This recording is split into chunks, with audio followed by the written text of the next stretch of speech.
Tonight, the Liberal government wins the parliamentary vote to extend the Emergencies Act. There continues to be real concerns about the coming days. After some intense debate, MPs voted tonight to keep the Emergencies Act in place, with Trudeau saying there is still a threat posed by the so-called Freedom Convoy. Plus, we're still concerned, though, about future flooding that could happen in the coming days. The city of Brampton keeping an eye on precipitation on the way as crews continue working to clear an ice jam that forced the evacuation of dozens of homes. And would have been able to see my dad face to face while he was on his dying bed. Migrant workers in the GTA calling on the Canadian government to do something about the huge backlog in permanent residency applications that's been keeping them away from their families. Good evening, I'm Kelda Yoon. The Emergencies Act is here to stay, at least for now. After a few days of intense debate, the vote to invoke the Emergencies Act passed tonight with support from the NDP. Now, this allows the Trudeau government to keep the sweeping powers it brought in last week to deal with the so-called Freedom Convoy. Trudeau saying a threat still exists, even though protesters have been mostly cleared from downtown Ottawa. Rafi Bujikanian reports. For the first time in weeks, the Prime Minister was able to take a walk just outside the House of Commons before again defending his decision to invoke the Emergencies Act. Law enforcement agencies relied on it to set up secured areas in downtown Ottawa and at border crossings. It prevented foreign money from continuing to fund illegal blockades. And it's making sure our borders remain open. A very different take from the official opposition. It is using the most draconian piece of legislation at its disposal to fix a parking problem in downtown Ottawa. When the protests started, some Conservative MPs voiced support, though the Conservative Party did call for the protests to end, but has not been on board with the Emergencies Act. Can the Prime Minister tell us what is the criteria for this emergency to be declared over, and on what date will he end these unprecedented and invasive measures? Some of those invasive measures can be directed at individual bank accounts. Two Conservative MPs say they have constituents who had their financial assets frozen after making small donations. CBC News has reached out to those MPs but has not been able to verify their claims. The RCMP says the only people targeted in this way are owners and drivers of vehicles who did not want to leave the area, and not a list of donors. It's important for all of us to be very, very careful to get our facts exactly right in each circumstance. And while most opposition parties voted against extending the act, the NDP supported the government, it says reluctantly. We are in a very difficult time for our nation. We believe very strongly that this has been a national crisis. The Conservatives immediately presented a motion to revoke the act with 20 MPs as signatories, but the House quickly rose and won't sit again until next Monday. The Tories may well bring it up again. Rafi Bujikanian, CBC News, Ottawa. Police have started removing checkpoints around downtown Ottawa, and the popular tourist area, the Byward Market, has been reopened. Over the weekend, police forces completed a major operation to clear protesters from the area around the Parliament buildings, and Ottawa residents are coming to terms with what happened. I understand why they're frustrated, but what they did to the people of Ottawa, it's going to take a while to heal. I hope they understand that they hurt a lot of regular people. There is still a strong police presence in the city, and a number of roadblocks remain in place. Only parliamentary staffers are being allowed into the zone immediately around Parliament Hill. Many businesses in the area remain closed, but this is a holiday Monday in Ontario, so some may have decided to wait to reopen. And meanwhile, garbage is being collected and transit is operating again in the area. While Ottawa's downtown core remained relatively quiet today, protests by the Reformist Parti Rouge have begun popping up in the capital region.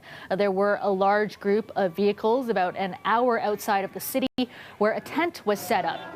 and a protest taking place earlier today just outside the red zone near the War Museum. Protesters say despite the Emergencies Act, they're still going to make sure their voices are heard. But the reality is we have a right to peacefully assemble. And we are peacefully assembling here on this intersection for the second day in a row.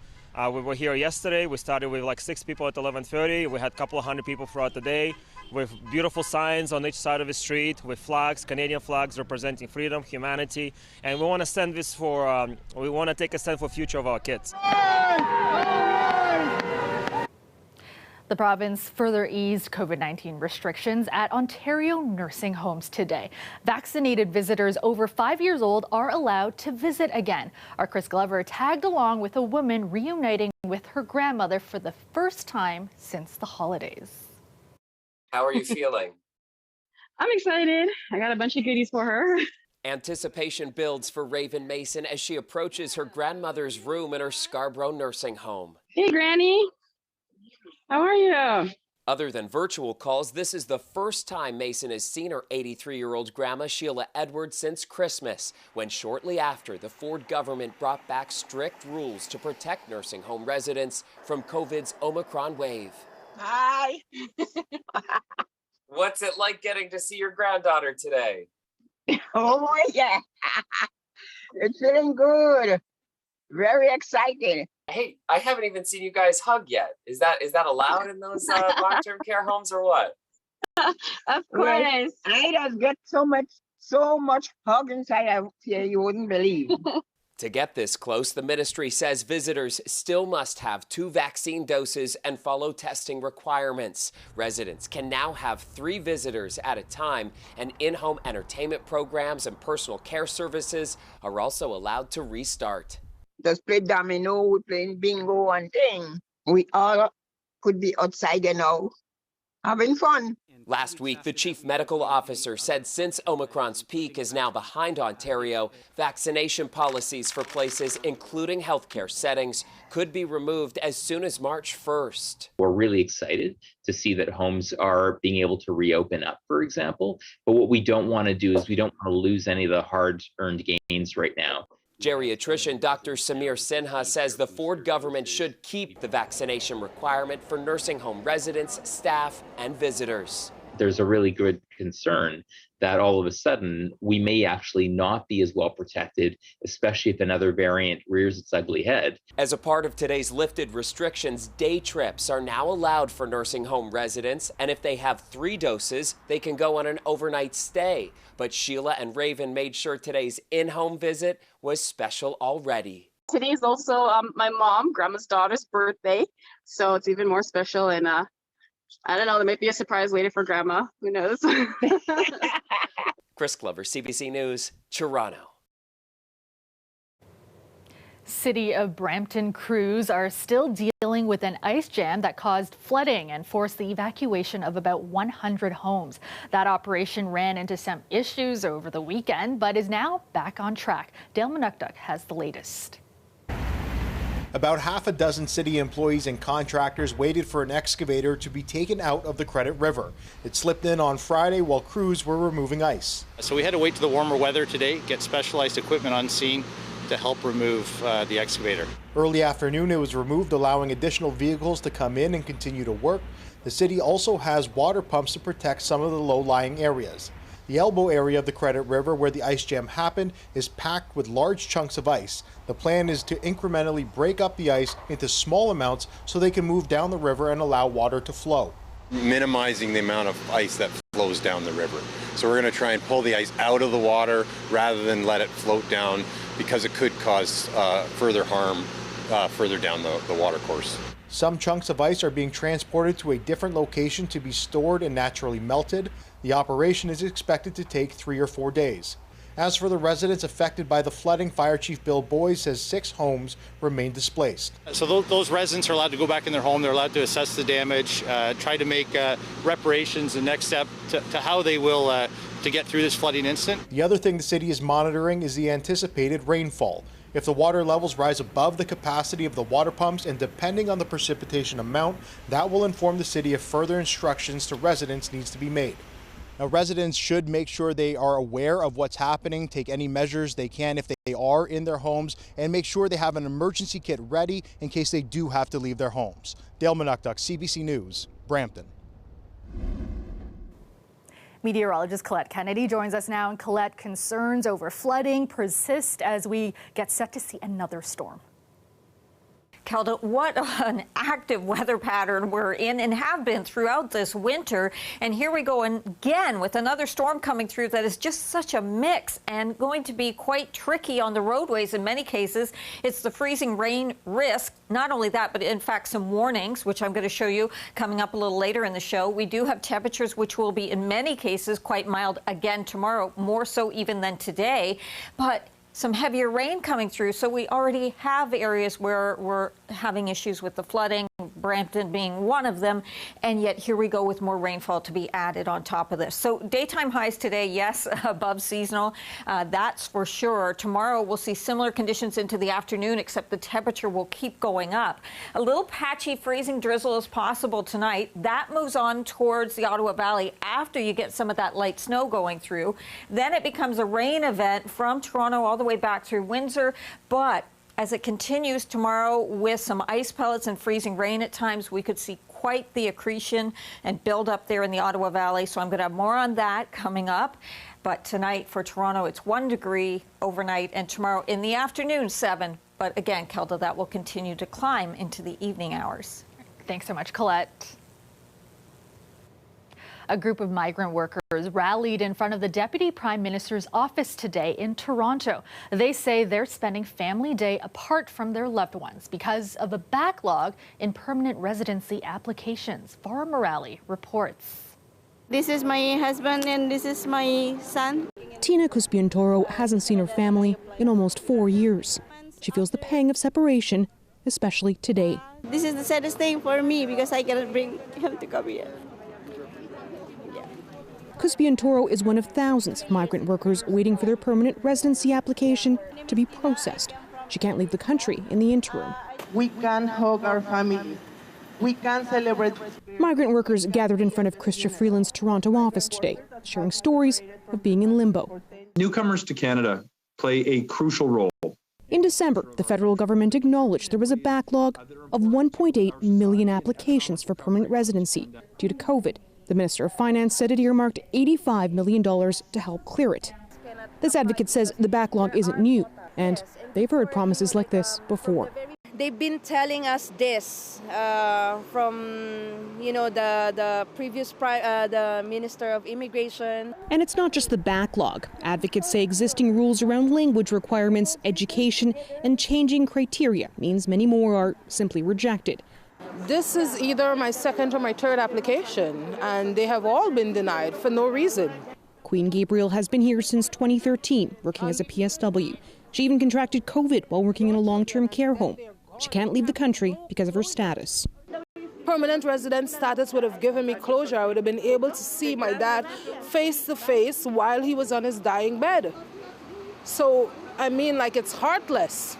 In a statement, the Ministry of Immigration acknowledged the wait times. It said in part it's moving towards a more modern and integrated system.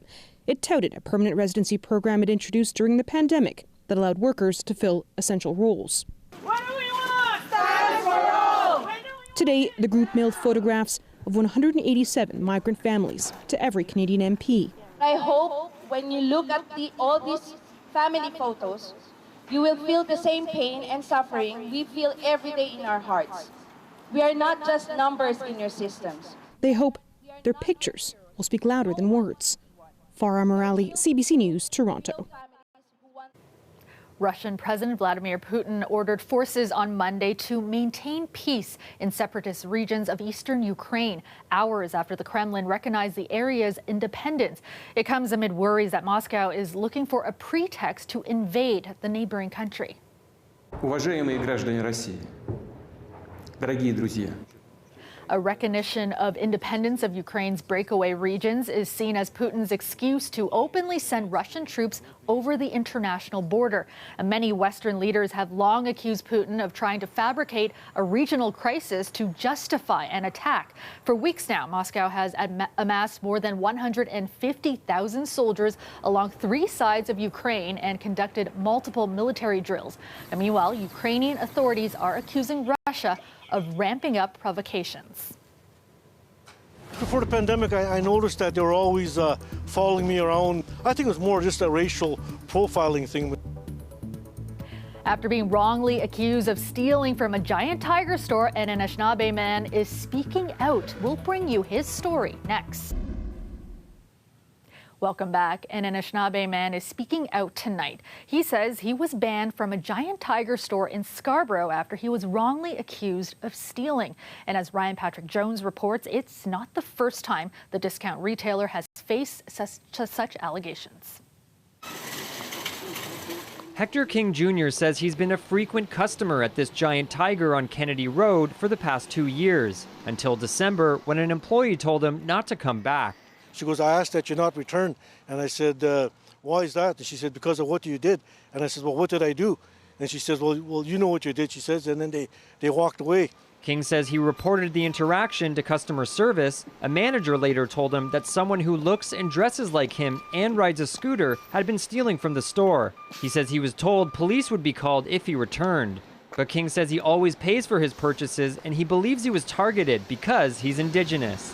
Just before the pandemic, I noticed that they were always following me around, and I kind of, every time I came in the store, there was that intercom went off, and I kind of suspected it was for me.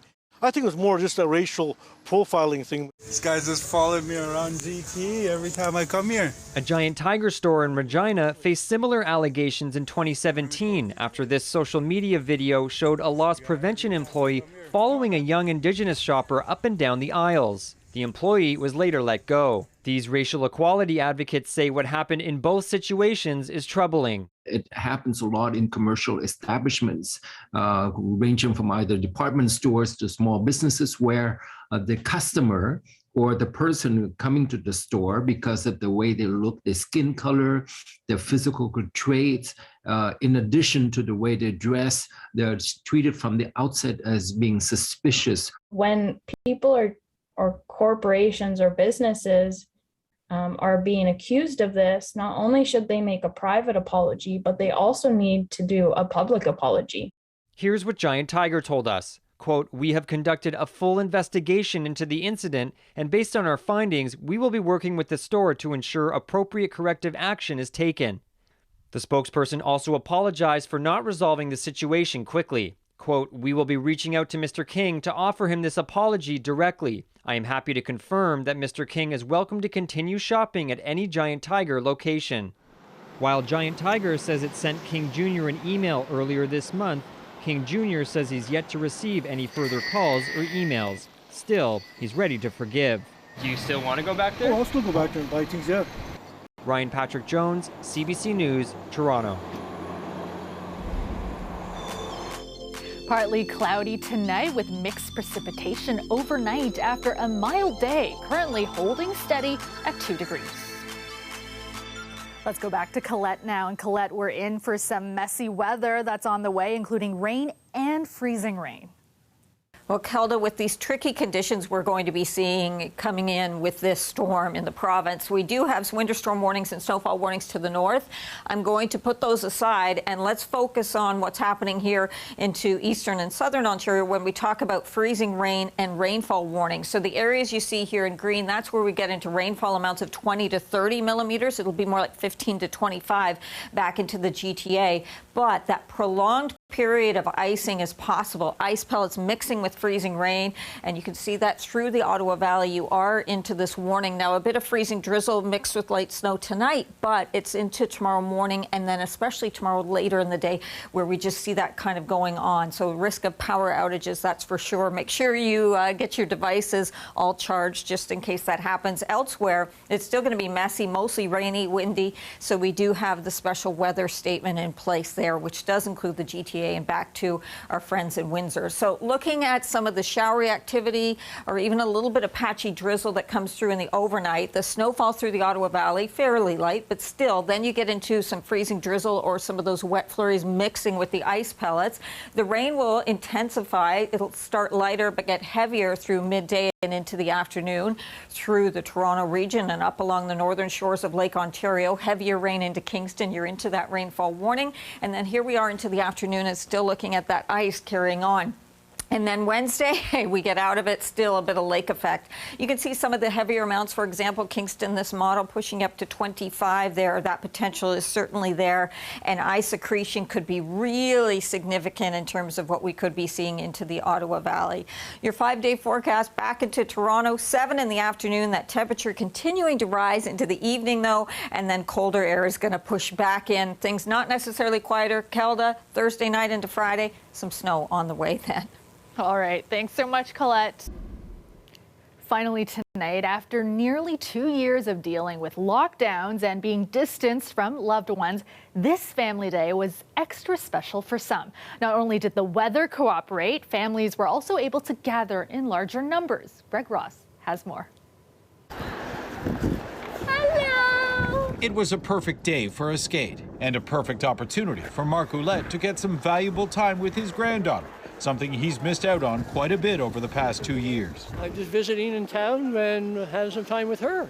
Oh, this is a great time. They were joined by Mayor Tory at Kew Gardens Beach for a family day skate, and it wasn't hampered by any of the COVID restrictions we've become so accustomed to. It's great to be in a new phase where we're having more things open and people more able to return to something closer to normal. But we have to remember, this thing has not gone away. We haven't totally wrestled it to the ground. You here with your family or